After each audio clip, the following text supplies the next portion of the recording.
Assalamualaikum warahmatullahi wabarakatuh. For the first, let me introduce myself. My name is Vira Fania. I'm from Group 4 and I would like to explain a material. The topic is about perencanaan strategi pengembangan institusi pendidikan, and the lecturer is Mr. Dr. Asmendri SAG MPD, and happy watching. Perencanaan strategis merupakan suatu bentuk perencanaan yang matang terkait masa depan ataupun tujuan dari suatu organisasi dan bagaimana strategi itu dikelola agar dapat berjalan secara efektif dan efisien. Perencanaan yang baik akan membawa keberhasilan, namun jika terjadi kesalahan dalam perencanaan, sama saja halnya dengan merencanakan kesalahan di masa yang akan datang. Membahas tentang perencanaan strategi pendidikan Islam. Pentingnya perencanaan strategi pendidikan Islam di Indonesia karena dalam proses penyelenggaraan pendidikan Islam masih perlu dilakukan reposisi agar pendidikan Islam di Indonesia benar-benar dapat mencapai tujuannya. Untuk mencapai tujuan tersebut perlu dilakukan perencanaan strategi.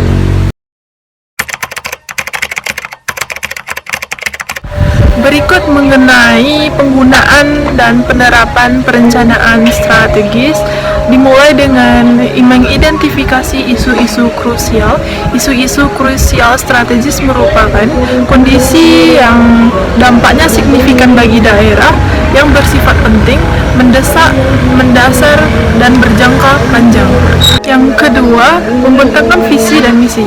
Visi merupakan rumusan umum mengenai keadaan yang diinginkan pada akhir periode perencanaan, sedangkan misi ialah upaya untuk mewujudkan visi. Yang ketiga ialah merumuskan strategi.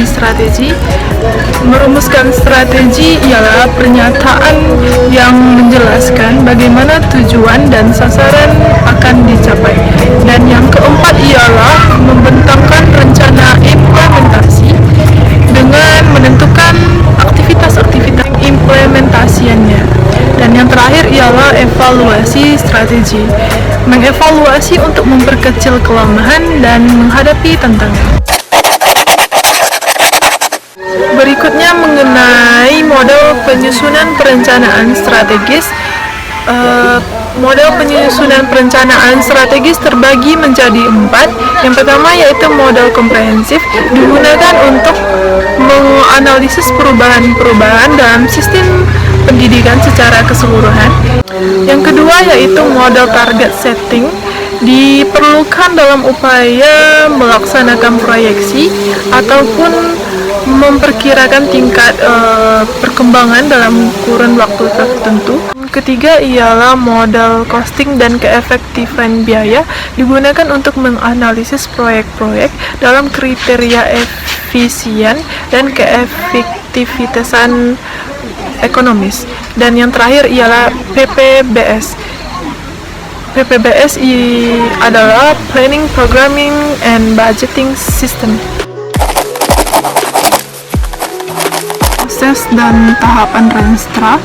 Dalam tahapan Renstra terdapat 3 tahap. Yang pertama yaitu tahap diagnosis, yang kedua tahap perencanaan, dan ketiga ialah tahap penyusunan dokumen rencana.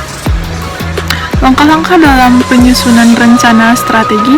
Yang pertama ialah analisis situasi, yang kedua merumuskan visi dan misi, yang ketiga mengidentifikasi tujuan, yang keempat menentukan sasaran, yang kelima membuat rencana kerja. Berikutnya ialah pengalokasian sumber daya, dan yang ketujuh ialah implementasi, yang terakhir melakukan evaluasi. I think enough for my presentation, and thank you for your nice attention. Sorry for my mistake, and see you. Bye-bye.